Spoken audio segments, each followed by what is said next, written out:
மதிமுகம் செய்திகள். இன்றைய முக்கிய நிகழ்வுகளை பார்ப்பதற்கு முன்பாக தலைப்புச் செய்திகளை பார்க்கலாம்.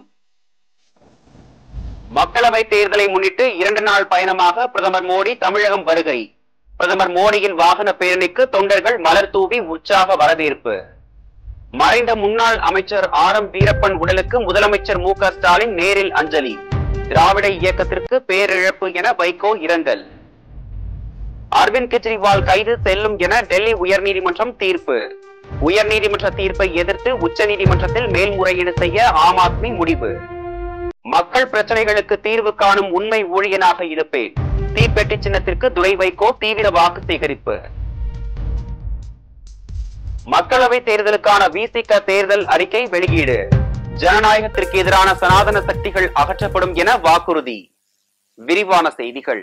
மக்களவை தேர்தலை முன்னிட்டு 2 நாள் பயணமாக தமிழகம் வந்துள்ள பிரதமர் மோடி சென்னையில் ஏற்பாடு செய்யப்பட்ட பிரம்மாண்ட வாகன பேரணியில் பங்கேற்று பாஜக வேட்பாளர்களுக்கு வாக்கு சேகரித்தார். மக்களவை தேர்தலை முன்னிட்டு தமிழகம் வந்துள்ள பிரதமர் மோடி பாஜக வேட்பாளர் தமிழிசை சவுந்தரராஜன், வடசென்னை பால் கனகராஜ், மத்திய Chennai Vinoth P Selvam, Tiruvallur Pon Balaganapathy, Arakkonam K Balu, Kanchipuram Venkatesan, Sriperumbudur V N Venugopal உள்ளிட்டோருக்கு ஆதரவாக வாக்கு சேகரிப்பில் ஈடுபட்டுள்ளார். இந்நிலையில் சென்னை தியாகராய நகரில் பனகல் பூங்கா முதல் தேனாம்பேட்டை சிக்னல் வரை 2 கிலோமீட்டர் தூரத்துக்கு பிரதமர் மோடியின் வாகன பேரணி நடைபெற்றது. நிகழ்வில் மக்களவை தொகுதி வேட்பாளரும் தமிழக பாஜக தலைவருமான அண்ணாமலை, தென் சென்னை வேட்பாளர் தமிழிசை சவுந்தரராஜன் உள்ளிட்டோர் உடனிருந்தனர். பேரணியின் போது சாலையில் இருபுறங்களிலும் தொண்டர்கள், பொதுமக்கள் சூழ்ந்து பூக்களை தூவி பிரதமர் மோடிக்கு வரவேற்பளித்தனர். இதைத் தொடர்ந்து வேலூர் செல்லும் மோடி அங்கு தேசிய ஜனநாயக கூட்டணி வேட்பாளர் ஏ.சி. சண்முகத்துக்கு ஆதரவாக நடைபெறும் பொதுக்கூட்டத்தில் பங்கேற்று பேசுகிறார். இதனைத் தொடர்ந்து அரக்கோணம் விமான நிலையத்தில் இருந்து கோவைக்கு செல்கிறார். அங்கிருந்து மேட்டுப்பாளையம் செல்லும் பிரதமர் அமைச்சர் எல். முருகனுக்கு ஆதரவாக நடைபெறும் பொதுக்கூட்டத்தில் பங்கேற்று வாக்கு சேகரிக்கிறார். மறைந்த முன்னாள் அமைச்சர் ஆர்.எம். வீரப்பன் உடலுக்கு முதலமைச்சர் மு.க. ஸ்டாலின் நேரில் அஞ்சலி செலுத்தினார். வயது மூப்பின் காரணமாக ஏற்பட்ட உடல்நலக் குறைவு காரணமாக ஆர்.எம். வீரப்பன் சென்னை 1000 விளக்கு பகுதியில் உள்ள அப்போலோ மருத்துவமனையில் சில தினங்களுக்கு முன்பு அனுமதிக்கப்பட்டார். தொடர்ந்து அவருக்கு சிகிச்சை அளிக்கப்பட்டு வந்த நிலையில் அவர் காலமானார். அதிமுகவில் இருந்தாலும் திமுக தலைவரான கருணாநிதி மற்றும் திமுகவை சேர்ந்த தலைவர்கள் உடனும் நட்பில் இருந்த ஆர்.எம். வீரப்பன் அதிமுகவில் இருந்து விலகிய பிறகு எம்.ஜி.ஆர். கழகம் என்ற கட்சியை தொடங்கினார். சத்யா மூவிஸ் நிறுவனத்தை தொடங்கி பல திரைப்படங்களை தயாரித்த ஆர்.எம். வீரப்பன் உடல்நலக் குறைவு காரணமாக காலமானார். மறைந்த ஆர்.எம். வீரப்பனுக்கு பல்வேறு அரசியல் கட்சிகளைச் சேர்ந்த தலைவர்கள், திரையுலகினர் இரங்கல் தெரிவித்து வருகின்றனர். மறைந்த முன்னாள் அமைச்சர் ஆர்.எம். வீரப்பன் உடலுக்கு முதலமைச்சர் மு.க. ஸ்டாலின் நேரில் அஞ்சலி செலுத்தினார். அதேபோல் ஆர்.எம். வீரப்பன் உடலுக்கு அமைச்சர் சேகர் பாபு, தயாநிதி மாறன் உள்ளிட்டோரும் நேரில் அஞ்சலி செலுத்தினர். இது தொடர்பாக முதலமைச்சர் மு.க. ஸ்டாலின் வெளியிட்டுள்ள இரங்கல் செய்தியில், திராவிட இயக்கம் உள்ளவரை ஆர்.எம். வீரப்பனின் புகழ் நிலைத்திருக்கும் என குறிப்பிட்டுள்ளார். திராவிட இயக்கத்தின் மூத்த தலைவர் ஆர்.எம். வீரப்பன் மறைவு திரைப்படத்துறைக்கும் திராவிட இயக்கத்திற்கும் பேரிழப்பு என மதிமுக பொதுச் செயலாளரும் மாநிலங்களவை உறுப்பினருமான வைகோ இரங்கல் தெரிவித்துள்ளார். இது தொடர்பாக அவர் வெளியிட்டுள்ள இரங்கல் குறிப்பில், எம்.ஜி.ஆர்., ஜெயலலிதா ஆகியோரின் அமைச்சரவையில் அமைச்சராக பணியாற்றிய ஆர்.எம். வீரப்பன் தந்தை பெரியார், அறிஞர் அண்ணா, கலைஞர் கருணாநிதி, முதலமைச்சர் மு.க. ஸ்டாலின் ஆகிய தலைவர்களுடன் பழகி திராவிட இயக்கம் வளர தொண்டாற்றியதாக குறிப்பிட்டுள்ளார். எம்.ஜி.ஆரின் நம்பிக்கைக்கு உரியவராக எம்.ஜி.ஆர். நாடக குழுவிலும் எம்.ஜி.ஆர். பிக்சர்ஸ் நிறுவனத்திலும் பணியாற்றிய ஆர்.எம். வீரப்பன் எம்.ஜி.ஆர். தாயார் சத்யா அம்மையார் பெயரில் சத்யா மூவிஸ் என்ற நிறுவனத்தையும் தொடங்கி திரைப்படங்களை தயாரித்துள்ளதாக வைகோ குறிப்பிட்டுள்ளார். வயது முதிர்ந்த நிலையிலும் ஆழ்வார்கள் மையம் என்ற அமைப்பை தொடங்கி ஆன்மீக துறையிலும் இலக்கிய துறையிலும் இயன்ற அளவு பணி செய்த ஆர்.எம். வீரப்பனின் இழப்பு திரைப்படத்துறைக்கும் திராவிட இயக்கத்திற்கும் பேரிழப்பு என வைகோ இரங்கல் தெரிவித்துள்ளார். மக்கள் பிரச்சனைகளுக்கு தீர்வு காணும் உண்மை ஊழியனாக இருப்பேன் என திருச்சி நாடாளுமன்ற தொகுதி வேட்பாளர் துரை வைகோ தேர்தல் பரப்புரையின் போது வாக்குறுதி அளித்துள்ளார். திமுக தலைமையிலான இந்தியா கூட்டணியில் திருச்சி நாடாளுமன்ற தொகுதியில் மதிமுக வேட்பாளர் துரை வைகோ போட்டியிடுகிறார். இந்நிலையில் நாள்தோறும் கூட்டணி கட்சி நிர்வாகிகளோடு தீப்பெட்டி சின்னத்திற்கு துரை வைகோ தீவிர வாக்கு சேகரிப்பில் ஈடுபட்டு வருகிறார். அதன் ஒரு பகுதியாக திருச்சி அம்மாப்பேட்டை, ஜே கல்லூரி, இனாம் குளத்தூர், கோமங்கலம், ஆலம்பட்டி, புதூர் ஆகிய பகுதிகளில் தீப்பெட்டி சின்னத்திற்கு வாக்கு கேட்டு துரை வைகோ உரையாற்றினார். முன்னதாக ராம்ஜி நகர், கே கள்ளிக்குடி, புங்கனூர், நவலூர் குட்டப்பட்டு, அரியாவூர், சத்திரப்பட்டி பேருந்து நிலையம் ஆகிய பகுதிகளில் துரை வைகோ தீப்பெட்டி சின்னத்திற்கு வாக்கு சேகரித்தார். அப்போது பேசிய துரை வைகோ, மோடி ஆட்சியில் கேஸ் சிலிண்டர் விலை பல மடங்கு உயர்ந்துள்ளதாக தெரிவித்தார். வாக்காளர் பெருமக்களே, தாய்மார்களே, தோழமை இயக்கங்களின் தொண்டர்களே, நிர்வாகிகளே, அனைவருக்கும் என் வணக்கத்தினை தெரிவித்துக் கொள்கிறேன். என்னை பொறுத்தவரை உங்களை போன்ற எளியவர்கள் எளிதில் சந்திக்கக்கூடிய ஒரு நாடாளுமன்ற உறுப்பினராக இந்த துரை வைகோ செயல்படுவேன் என்கிற முதல் வாக்குறுதியை உங்களிடம் அளிக்கின்றேன். இரண்டாவது இது டெல்லி மத்திய அரசு யார் இருக்கணும் யார் இருக்கக்கூடாதுங்கிற முடிவெடுக்கின்ற தேர்தல் தான். 10 வருஷத்துக்கு முன்னாடி மோடி அவர்கள் ஆட்சிக்கு வரதுக்கு முன்னாடி நீங்க பயன்படுத்துற கேஸ் சிலிண்டருடைய விலை வெறும் 320 ரூபா தான் இருந்தது. ஆனா இன்னைக்கு அதே கேஸ் சிலிண்டர் 900 ரூபாய்க்கு மேல போயிருச்சு. பெட்ரோல் டீசல் விலையும் அதே மாதிரி இன்னைக்கு 90 ரூபாய்க்கு மேல 100 ரூபாய்க்கு மேல போயிருச்சு. இது என்னன்னா மோடி அவர் என்ன சொன்னார்னா, சர்வதேச சந்தையில கச்சா எண்ணெய் நாங்க வாங்குற கச்சா எண்ணெய் $100 மேல போயிருச்சுன்னு சொன்னாரு. உண்மைதான். ஆனா 3 வருஷத்துக்கு முன்னாடியே சர்வதேச சந்தையில கச்சா எண்ணெயுடைய விலை இறங்கிருச்சு. அது நம்ம ரஷ்யா கிட்ட இருக்கிற ஒரு நாடு கிட்ட இருந்து வாங்குற கச்சா எண்ணெயோட வெறும் $65 தான். 35 விழுக்காடு கச்சா எண்ணெயோட கீழே இருந்துச்சு. கச்சா எண்ணெயோட விலை கீழே இறங்கிருச்சு. ஆனா நமக்கு இந்த எலெக்ஷனுக்காண்டி வெறும் 2 ரூபாய் பெட்ரோல் டீசல் குறைச்சிருக்காங்க. டெல்லி முதலமைச்சர் அரவிந்த் கெஜ்ரிவால் கைது செய்யப்பட்டது செல்லும் என டெல்லி உயர்நீதிமன்றம் தீர்ப்பளித்துள்ளது. மதுபான கொள்கை வழக்கில் டெல்லி முதல்வர் அரவிந்த் கெஜ்ரிவால் கடந்த மார்ச் 21ஆம் தேதி அமலாக்கத்துறையால் கைது செய்யப்பட்டார். அதன்பின் அவரது காவல் ஏப்ரல் 15ஆம் தேதி வரை நீட்டிக்கப்பட்ட நிலையில் இப்போது டெல்லி திகார் சிறையில் அடைக்கப்பட்டுள்ளார். இந்நிலையில் கெஜ்ரிவால் தரப்பிலிருந்து டெல்லி உயர்நீதிமன்றத்தில் தேர்தல் நடைபெறும் சமயத்தில் அமலாக்கத்துறையினர் கைது செய்தது அரசியலமைப்பு சட்டத்திற்கு எதிரானது என வழக்கு தொடரப்பட்டது. இது தொடர்பான வழக்கு விசாரணைக்கு வந்தபோது கைது செய்யப்பட்டது சட்டவிரோதம் என அறிவிக்க கோரிய அரவிந்த் கெஜ்ரிவாலின் மனுவை தள்ளுபடி செய்து டெல்லி உயர்நீதிமன்றம் தீர்ப்பளித்தது. குற்றம் சாட்டப்பட்டவரை அமலாக்கத்துறை கைது செய்ததை சட்டப்பூர்வமாக மட்டுமே அணுக முடியும் என்றும், தேர்தல் நேரத்தில் கைது செய்யப்பட்டுள்ளார் என்ற வாதத்தை ஏற்க முடியாது எனவும் நீதிபதிகள் உத்தரவிட்டனர். அரசியல் காரணங்களை நீதிமன்றத்தின் முன் வாதமாக முன்வைக்க முடியாது என கருத்து தெரிவித்த நீதிபதிகள், இந்த வழக்கு அமலாக்கத்துறை மற்றும் கெஜ்ரிவாலுக்கு இடையிலானதை தவிர ஒன்றிய அரசுக்கும் கெஜ்ரிவாலுக்கும் இடையிலான மோதல் அல்ல என தெரிவித்தனர். இந்நிலையில் டெல்லி உயர்நீதிமன்றத்தின் தீர்ப்புக்கு எதிராக உச்சநீதிமன்றத்தில் அரவிந்த் கெஜ்ரிவால் முறையீடு செய்ய உள்ளதாக தகவல் வெளியாகியுள்ளது. சிதம்பரம் நாடாளுமன்ற தொகுதியில் போட்டியிடும் பிசிக தலைவர் தொல் திருமாவளவன் தங்களது தேர்தல் அறிக்கையை வெளியிட்டார்.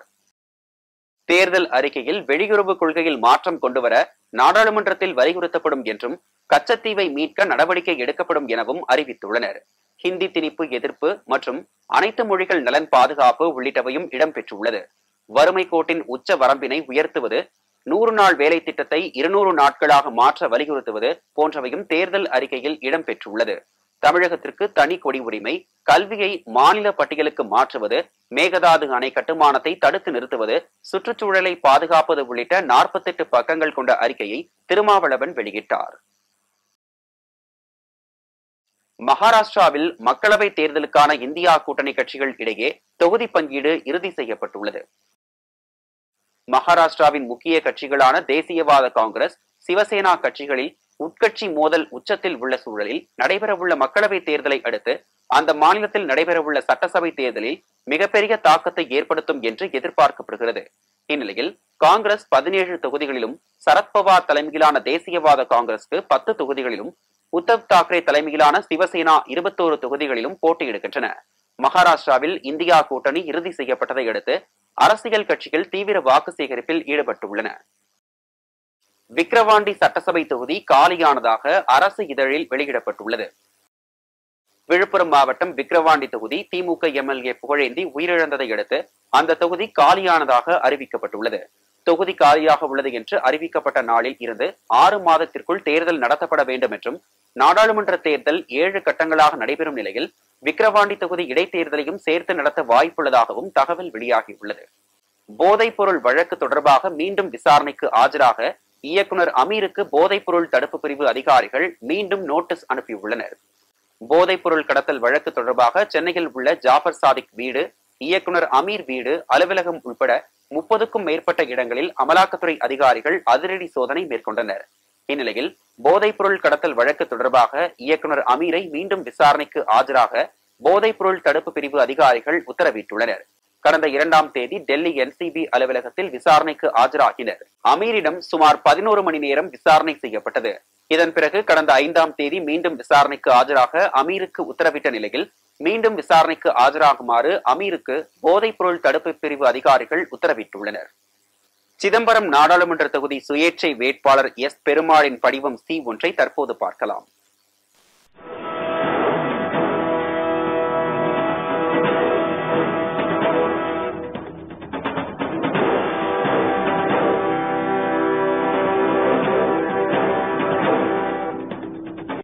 விருதுநகர் நாடாளுமன்ற தொகுதி வேட்பாளர் மாணிக்கம் தாகூரின் படிவம் C1 தற்போது பார்க்கலாம்.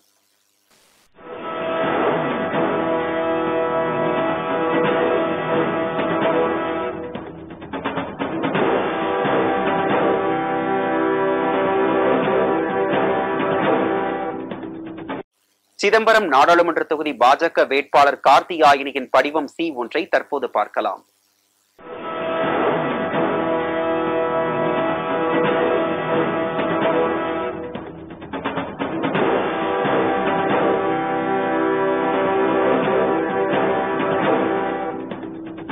பல்வேறு மாவட்டங்களில் நடைபெற்ற நிகழ்வுகளை களத்தில் மதிமுகம் பகுதியில் பார்க்கலாம்.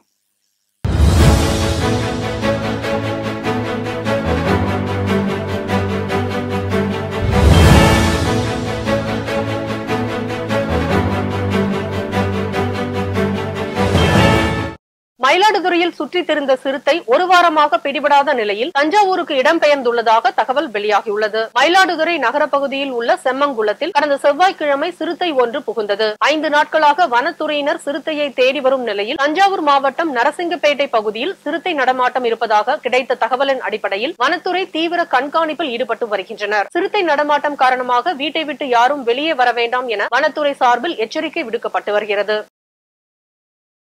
சாலை வசதி இல்லாததை கண்டித்து தூத்துக்குடி மாவட்டம் சிதம்பரம்பட்டி கிராம மக்கள் நாடாளுமன்ற தேர்தலை புறக்கணிக்கப் போவதாக கோட்டாட்சியர் அலுவலகத்தில் மனு அளித்துள்ளனர். சிதம்பரம்பட்டி கிராமத்தில் சுமார் 350 குடும்பங்கள் வசித்து வருகின்றனர். இப்பகுதி மக்கள் தங்கள் குடியிருப்பு பகுதியிலிருந்து சாலையில் உள்ள பேருந்து நிறுத்தத்திற்கு செல்ல சரியான பாதை இல்லை என பலமுறை மனு அளித்தும் எந்தவித நடவடிக்கையும் எடுக்கவில்லை என கூறப்படுகிறது. கொடைக்கானல் கலைரங்கம் பகுதியில் நகராட்சிக்கு சொந்தமான வாகன நிறுத்தத்தில் கூடுதல் கட்டணம் வசூல் செய்யப்படுவதாக புகார் எழுந்துள்ளது. கார்களுக்கு 60 ரூபாயும், வேன்களுக்கு 100 ரூபாயும், பேருந்துகளுக்கு 200 ரூபாய் என கூடுதல் கட்டணம் வசூலித்து வருவதாக புகார் எழுந்துள்ளது. மதுரை மாவட்டம் சொக்கிக்குளம் உழவர் சந்தையில் வாக்காளர் விழிப்புணர்வு நிகழ்ச்சி நடைபெற்றது. 100% வாக்களிப்பை வலியுறுத்தி நடைபெற்ற வாக்காளர் விழிப்புணர்வு நிகழ்ச்சியில் விவசாயிகள், பொதுமக்கள் என அனைவரும் கலந்து கொண்டு 100% வாக்களிப்பை வலியுறுத்தி நடைபெற்ற வாக்காளர் விழிப்புணர்வு நிகழ்ச்சியில் விவசாயிகள், பொதுமக்கள் என அனைவரும் கலந்து கொண்டு வாக்காளர் விழிப்புணர்வு உறுதிமொழி எடுத்துக் கொண்டனர். நாடாளுமன்ற தேர்தலில் வேலூர் தொகுதியில் போட்டியிடும் திமுக வேட்பாளர் கதிர் ஆனந்துக்கு ஆதரவாக அக்கட்சியின் அமைப்பு செயலாளர் RS பாரதி வாக்கு சேகரித்தார். வேலூர் மாவட்டம் குடியாத்தம் பகுதியில் நடைபெற்ற கூட்டத்தில் திமுக அமைப்பு செயலாளர் RS பாரதி, திமுக பொதுச் செயலாளரும் அமைச்சருமான துரைமுருகன் கலந்து கொண்டு கதிர் ஆனந்திற்கு ஆதரவாக வாக்கு சேகரித்தனர். அரியலூர் மாவட்டம் ஜெயங்கொண்டம் அருகே ஆனந்த்குமார் என்பவரது நகைக்கடையில் 10 பவுன் தங்கச்சங்கிலியை கொள்ளையடித்து சென்ற வெங்கடேசன், ராமகிருஷ்ணன் ஆகிய இருவரை காவல்துறையினர் கைது செய்தனர். திருவண்ணாமலை மக்களவை தொகுதியில் போட்டியிடும் திமுக வேட்பாளர் அண்ணாதுரை கந்தளி ஒன்றியத்திற்குட்பட்ட ஆதியூர், எலவம்பட்டி மற்றும் கொரட்டி பகுதியில் தீவிர வாக்கு சேகரிப்பில் ஈடுபட்டார். பிரச்சாரத்தின் போது அப்பகுதி மக்கள் அவருக்கு ஆரத்தி எடுத்து சிறப்பாக வரவேற்பு அளித்தனர். ராணிப்பேட்டை மாவட்டம் ஆற்காடு அருகே தனியார் ATMற்கு பணம் நிரப்ப சென்ற இண்டிகா காரை நிறுத்தி சோதனை செய்த நிலை கண்காணிப்பு குழுவினர் பணத்திற்கு உரிய ஆவணம் இல்லை என கூறி 74.5 லட்சம் ரூபாயை பறிமுதல் செய்தனர். திமுக கூட்டணியில் காங்கிரஸ் சார்பில் விருதுநகரில் போட்டியிடும் மாணிக்கம் தாக்கூர் மதுரை திருமங்கலம் அருகே தேர்தல் பரப்புரையில் ஈடுபட்டார். உச்சப்பட்டி என்ற இடத்தில் தனது பிரச்சாரத்தை துவங்கிய மாணிக்கம் தாக்கூருக்கு கிராம மக்கள் மலர் தூவி உற்சாகமாக வரவேற்றனர். பரப்புரையில் பேசிய மாணிக்கம் தாக்கூர் காங்கிரஸ் கட்சிக்கு வந்தால் சிலிண்டர் விலை குறைக்கப்படும் என உறுதியளித்தார்.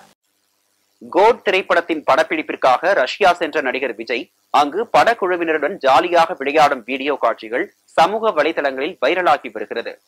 நடிகர் விஜய் தற்போது இயக்குனர் வெங்கட் பிரபு இயக்கத்தில் நடித்து வரும் தி கோட் திரைப்படத்தின் இறுதிக்கட்ட ஷூட்டிங்கில் முழு வீச்சில் ஈடுபட்டு வருகிறார். படத்தில் பிரசாந்த், பிரபுதேவா, லைலா, மோகன் உள்ளிட்ட பல நடிகர்கள் நடித்துள்ளனர். தற்போது இப்படத்தின் படப்பிடிப்பு பணிகள் ரஷ்யாவில் நடைபெற்று வரும் நிலையில் ரஷ்யாவில் விஜய் படப்பிடிப்பு குழுவினருடன் ஸ்கேட்டிங் ஸ்கூட்டரில் ஜாலியாக விளையாடிய வீடியோ சமூக வலைதளங்களில் வைரலாக பரவி வருகிறது. இந்தோனேஷியா நாட்டின் ரான்சிக்கி பகுதியில் சக்தி வாய்ந்த நிலநடுக்கம் ஏற்பட்டது. இந்தோனேஷியா நாட்டின் ரான்சிக்கி பகுதியில் சக்தி வாய்ந்த நிலநடுக்கம் ஏற்பட்டதால் பொதுமக்கள் பதற்றமடைந்தனர்.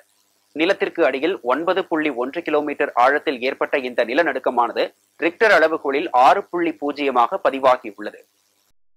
மீண்டும் தலைப்புச் செய்திகள். மக்களவை தேர்தலை முன்னிட்டு 2 நாள் பயணமாக பிரதமர் மோடி தமிழகம் வருகை.